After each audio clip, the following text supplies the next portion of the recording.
Star news Marathi, नवे पाऊल नवी दिशा. आज मला वाटतंय अनिल भाऊ बाबर असते, मला खात्री आहे ते चंद्रहार पाटलांच्या पाठीमागे वडील म्हणून वडिलकीच्या नात्यानं खंबीरपणे उभा राहिले असते. परिणामांची तमा त्यांनी बाळगली नसती. असा हा नेता अनिल भाऊ बाबर होता.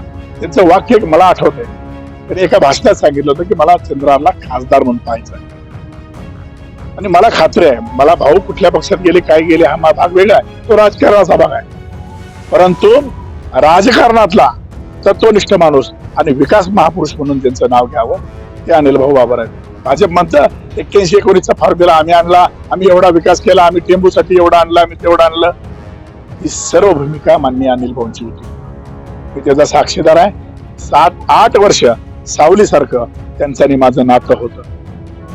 पाठीमागं काय घडलं हे सगळ्या जगाला माहिती आहे. परंतु त्यांच्या पश्चात मी तुम्हाला सांगतो, अनिल भाऊ आज असते तर चंद्रहारला फार कष्ट घ्यावे लागले नसते. त्यांनी तत्वान आणि स्वाभिमानानं चंद्राच्या पाठीमागे ताकद उभा केली असते. अनेक घोषणा होतात, नको मशाल ओनली विशाल. एक लक्षात ठेवा, आता जनतेने ठरवलंय, नको काका नको विशाल, सांगली जिल्ह्यात फक्त पेटवायची मशाल. आता दातांच्या दुखण्याचं टेन्शन सोडा. विटा शहरात प्रथमच कॉस्मेटिक ट्रीटमेंटसह वेदनारहित उपचारांचा सुरू झालाय दातांचा दवाखाना. Gurukrupa dental clinic and implant centre.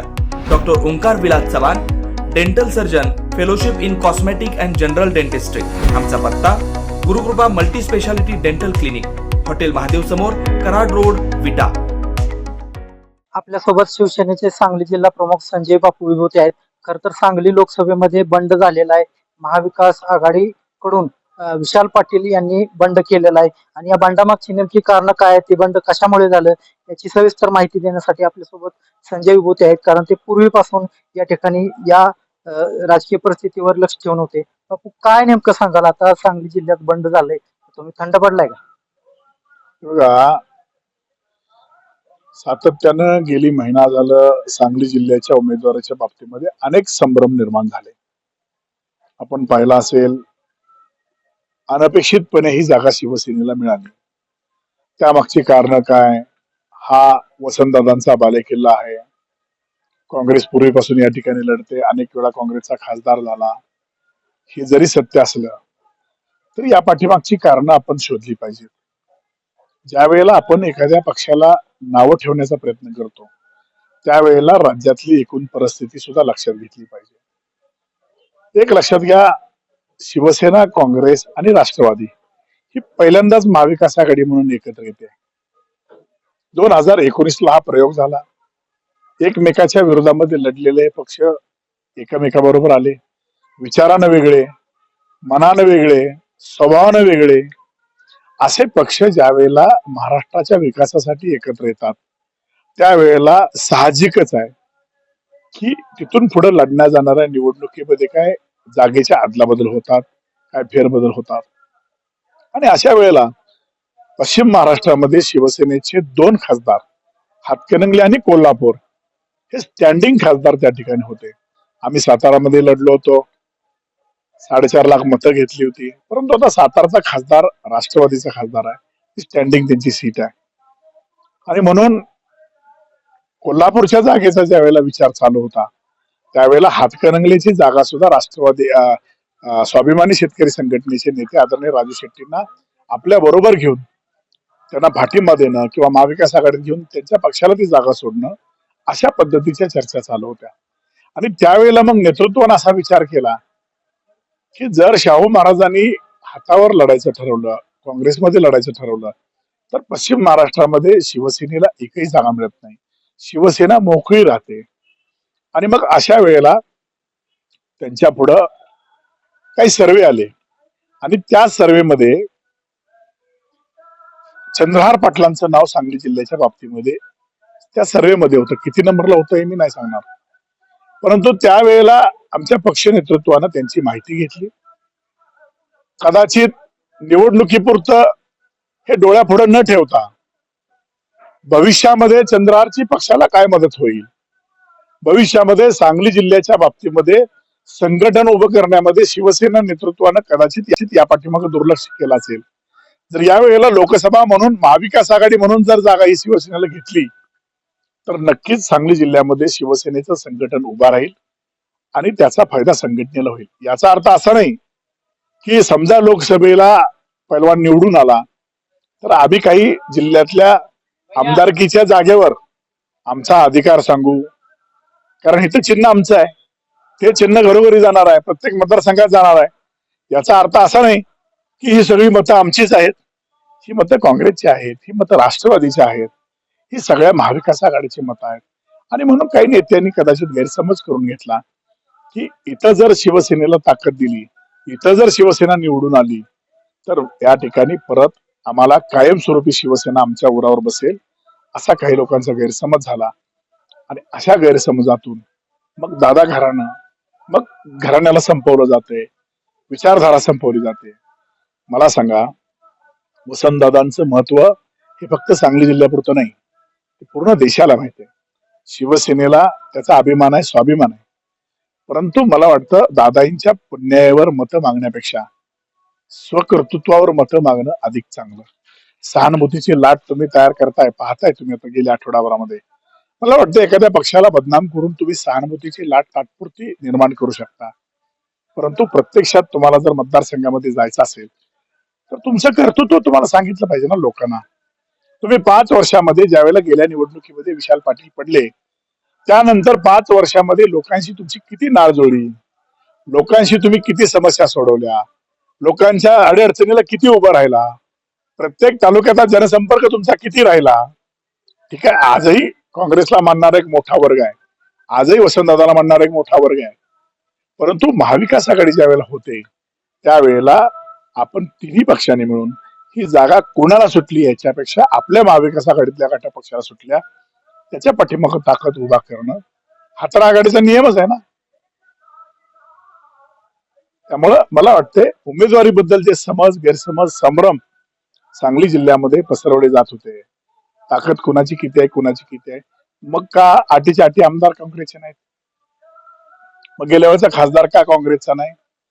विशाल दादांना गेल्या वेळेला काँग्रेसने का तिकीट नाकारलं? विशाल दादाला यावेळेला काँग्रेसने का तिकीट नाकारलं? पक्ष नेतृत्वाचा तुमच्यावर विश्वास नाही का? पक्ष नेतृत्वाला वाटतंय का तुम्ही कुठे कमी पडला?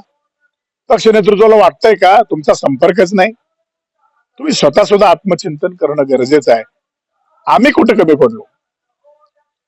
काँग्रेसच्या हायकमांडनं तुम्हाला तिकीट दिलं नाही, याचा अर्थ दादांच्या नंतर तुम्ही तिथं तुमचं वजन निर्माण करण्यामध्ये अपयशी झाला का, कमी पडला का? याचं चिंतन आणि मनन मला वाटतंय विशाल पाटील किंवा त्यांच्या समर्थकांनी करणं गरजेचं आहे. विश्वजित कदमांनी 100% शेवटच्या क्षणापर्यंत त्यांच्यासाठी प्रयत्न केलेच पाहिजेत. शेवटी आपल्या पक्षाला ही जागा मिळावी, आपल्या पक्षानं लढावं, ही प्रत्येक खरं तर नेत्याची. विशाल पाटलांच्या तिकिटासाठी काँग्रेसकडून मेळावा यासाठी विश्वजित कदम पुढाकार घेत होते, पण आता तुमचा मेळावा आहे महाविकास आघाडीतर्फे, त्यामध्ये विश्वजित कदम हजर राहणार आहेत. नाही, मेळावा हा काँग्रेसचा मेळावा 25 तारखेला आहे असं माझ्या कानावर आहे. अजून त्याची अधिकृत माहिती मला नाही. तो काँग्रेसचा मेळावा 25 तारखेला आहे. महाविकास आघाडीला पाठिंबा देण्यासंदर्भातला मेळावा आहे. तो 25 तारखेला आहे. नाना पटोले असतील, बाळासाहेब थोरात असतील, सर्व नेते विश्वजित कदमांनी याचा पुढाकार घेतला असं मला कळतंय. मला खात्री आहे विश्वजित कदम साहेब हे महाविकास आघाडीचे नेते आहेत. ते फक्त जिल्ह्यापुरते मर्यादित नेते नाहीत, ते राज्याचे नेते आहेत. सोनिया गांधी मॅडम असतील, राहुलजी गांधी असतील, यांच्यापाशी एक विशेष वजन असलेला नेता ज्यांचं नाव आहे त्यांचं नाव विश्वजित कदम आहे. मला खात्री आहे की ते जिल्ह्यापुरता संकुचित विचार करणार नाहीत, ते राज्याचा आणि देशाचा विचार करतील की इथं महाविकास आघाडीला तन मन आणि धन अर्पून विश्वजित कदम साहेब आम्हाला मदत करतील याची आम्हाला खात्री आहे. खरं तर भाजपचा पाडाव करण्यासाठी महाविकास आघाडीची स्थापना झाली, परंतु सांगली जिल्ह्यात ज्या प्रकारे राजकारण सुरू आहे आणि आज काल म्हणजे काल जे विशाल पाटलांचं बंड झालं, त्यामुळे काय परिस्थिती होईल? एक लक्षात घ्या, हे चित्र मात्र नक्की स्पष्ट आहे.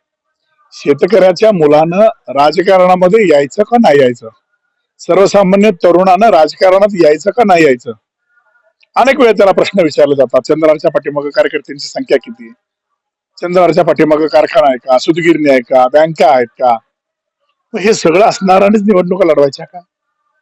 सर्वसामान्य कुटुंबामध्ये ज्यानं क्रीडा क्षेत्रामध्ये आपल्या तालुक्याचं नाव, आपल्या जिल्ह्याचं नाव देशपातळीवर नेलं, त्या मुलानं निवडणुकीमध्ये खासदार व्हायचं स्वप्न पाहायचं नाही.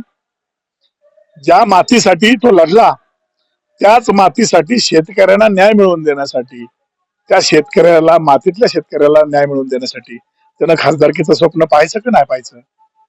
आम्ही म्हणतो शेतकऱ्याचा मुलगा आहे, मग सगळेच म्हणतात आम्ही शेतकऱ्याचा मुलगा आहे. अरे पण तुमच्या आणि त्याच्यामध्ये फरक आहे ना. तुम्ही कारखानदार आहे, तुम्ही अनेकांची बिलं बुडवली, तुम्ही अनेक संस्था बंद पाडल्या, तुम्ही त्या ठिकाणी जिल्हा बँकेतनं कुणी किती लुटलं, जिल्हा बँकेचे किती बोगस कर्ज उचलली, काय परिस्थिती आहे सगळ्या जिल्ह्याला माहिती आहे. आणि काही ठराविक 4 कार्यकर्ते पाकिटासाठी काम करणारे असतात, हुर्या करणारे असतात. अशा कार्यकर्त्यांच्या विश्वासावर तुम्ही निवडणुकीला पुढे जायचं. या निर्णयामुळे भाजपच्या गोटात आनंदाचं वातावरण आहे का? काय काय नाही, एक लक्षात घ्या, भारतीय जनता पार्टीमध्ये सुद्धा काही सर्व आलबेल अशी परिस्थिती नाही. भारतीय जनता पार्टी या देशाचा नंबर 1 चा शत्रू आहे. ज्या नरेंद्र मोदींनी 2014 मध्ये भारतातल्या सर्वांना स्वप्न दाखवली, त्या नरेंद्र मोदींनी सर्वांच्या स्वप्नांचा हिरमोड केलाय. प्रत्येकाला 15 लाख रुपये खात्यावर जमा करतो म्हणले होते, तरुणांना 2 कोटी रोजगार देतो म्हणले होते, गॅसचे दर कमी करतो म्हणले होते, पेट्रोल डिझेलचे दर कमी करतो म्हणले होते. अनेक आश्वासनं 2014 पासून नरेंद्र मोदींनी दिली होती. काय झालं त्या आश्वासनांचं? संजय काकांनी गेल्या 10 वर्षांमध्ये काय सांगली जिल्ह्यामध्ये नवीन उद्योग आणला? स्वतःच्या मतदारसंघामध्ये MIDC आणू शकले नाहीत, एअरपोर्ट निर्माण करू शकले नाहीत, ड्रायपोर्टची घोषणा केली, ड्रायपोर्ट निर्माण करू शकले नाहीत. एक उद्योग असा नाही. आज सांगली जिल्ह्यामध्ये अनेक तरुण शिक्षण घेऊन, पदवी घेऊन बाहेर पडतायत. त्यांना नोकरीसाठी मात्र पुणे, मुंबई किंवा इतर शहरामध्ये जावं लागतं. ही आमच्या जिल्ह्याची शोकांतिका नाही. किती दिवस नरेंद्र मोदींच्या नावावर मतं मागणार? तुमचं कर्तृत्व सांगा ना. आणि म्हणून या देशाला लुटणारा पक्ष म्हणजे भाजप. प्रत्येक पंचवार्षिकला नवीन घोषणा, जाहीरनामा तोच, वायदा नवीन. आता मोदी की गॅरंटी. काय मोदी की गॅरंटी? कुणी कितीही भ्रष्टाचार करा, आमच्या पक्षात या, त्याला शिक्षा होणार नाही, त्याला मात्र मंत्रीपद मिळेल, आमदारकी मिळेल, खासदारकी मिळेल, हे मोदी की गॅरंटी. म्हणजे मोदींनी सांगितलं होतं या देशातला भ्रष्टाचार मी उकडून टाकणार. कुठे गेला भ्रष्टाचार? अजित पवारांचा भ्रष्टाचार पोटात घातला, अनेक नेत्यांचे, आमदार खासदारांचे भ्रष्टाचार पोटात घातले. कसा देश स्वच्छ करणार आहे? म्हणजे देश तुम्हाला असा स्वच्छ करायचा आहे का की बाकी सगळे पक्ष त्या ठिकाणी मोडून खायचे आणि ढेकर सुद्धा द्यायचं नाही, असा देश तुम्हाला स्वच्छ करायचा आहे का? आणि म्हणून मला वाटतंय भारतीय जनता पार्टी आमचा नंबर 1 चा शत्रू आहे. आणि त्या शत्रूला मदत करण्याची भूमिका जर कोण घेत असेल तर तो सुद्धा आमचा सांगली जिल्ह्याच्या सर्वसामान्य शेतकऱ्यांचा, तरुणांचा, शेतकऱ्यांचा, व्यापाऱ्यांचा तो सुद्धा शत्रूच आहे.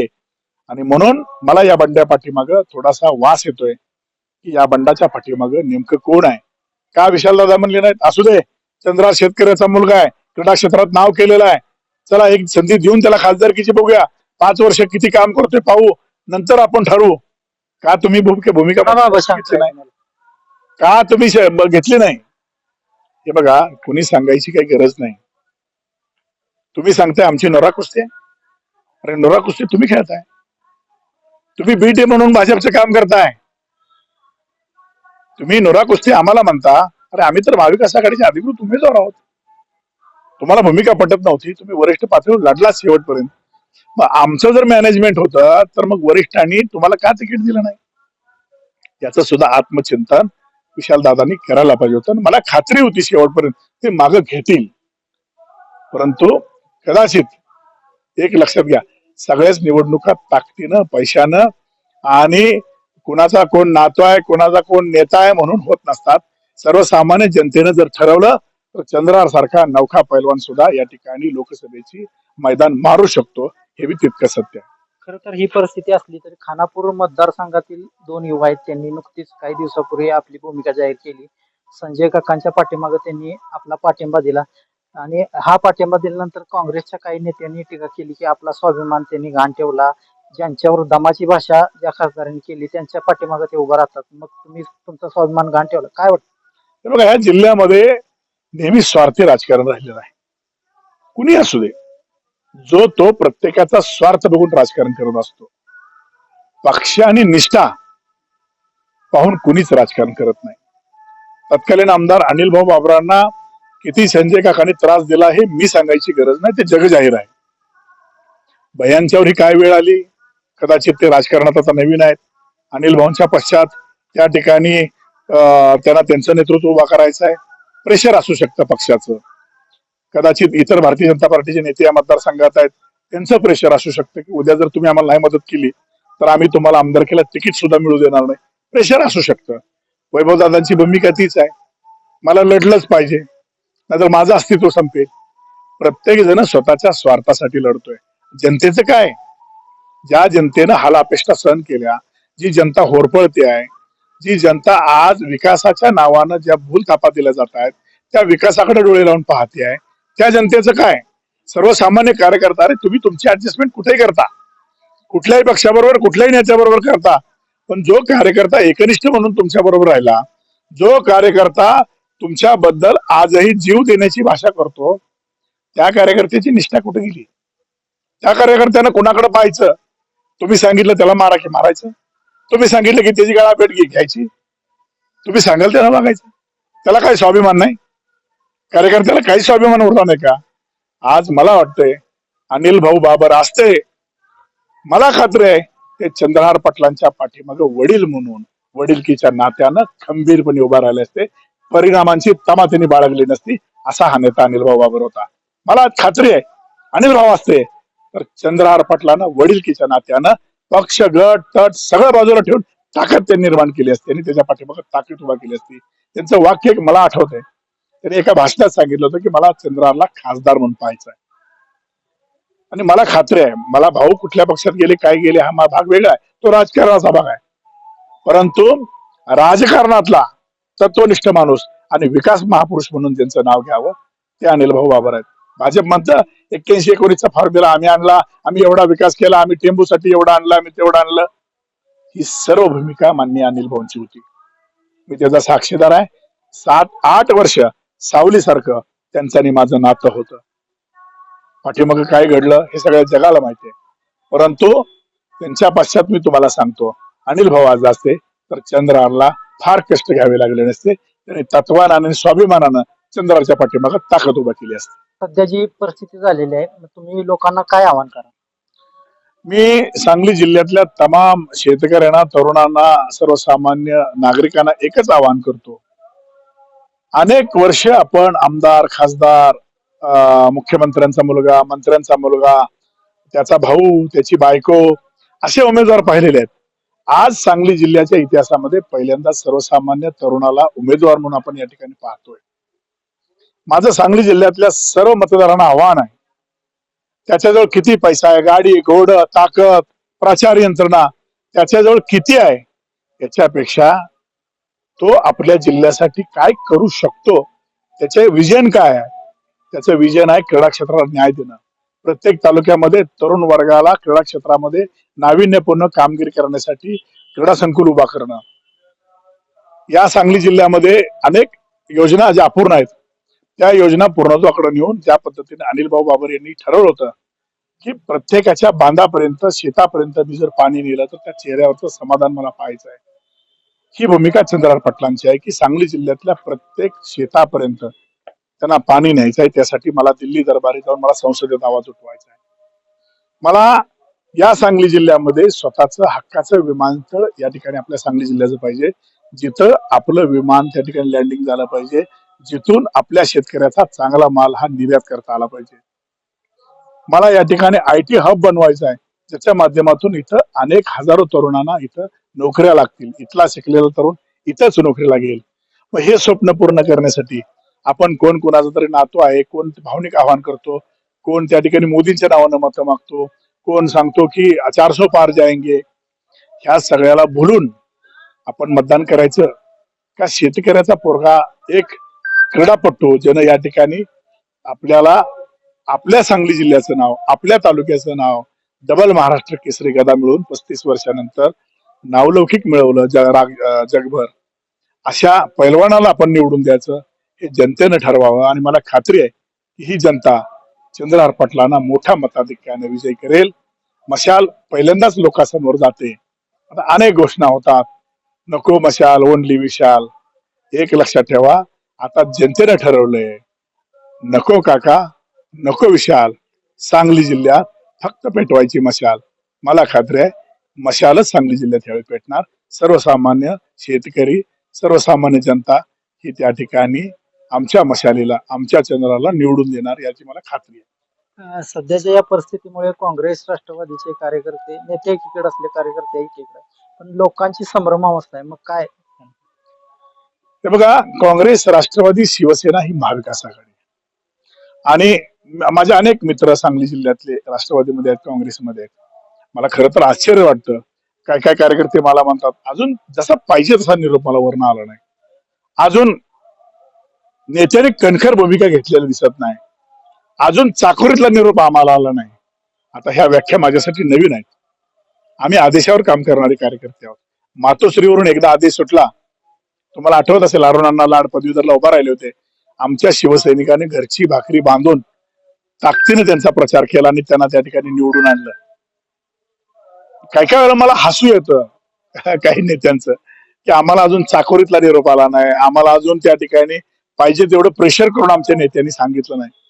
मला वाटतंय महाविकास आघाडीचं ज्यावेळेला ठरलं त्यावेळेला आपण वाकडं तिकडे बघण्यापेक्षा आपल्या महाविकास आघाडीचा जो उमेदवार आहे त्या उमेदवाराचं काम हे आपण निष्ठेनं केलं पाहिजे.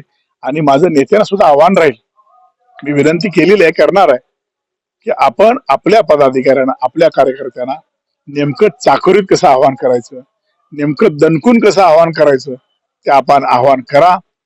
मला खात्री आहे की जयंत पाटील साहेब असतील, विश्वजित कदम असतील, ते गल्लीच्या कार्यकर्त्यापासून ते दिल्लीच्या कार्यकर्त्यापर्यंत एका रेषेमध्ये महाविकास आघाडीचं मशालीचं काम करायला सांगतील. याबाबत मला साशंकता नाही, कारण उद्या अनेक जागा काँग्रेस राष्ट्रवादीला विधानसभेच्या सुटणार आहेत.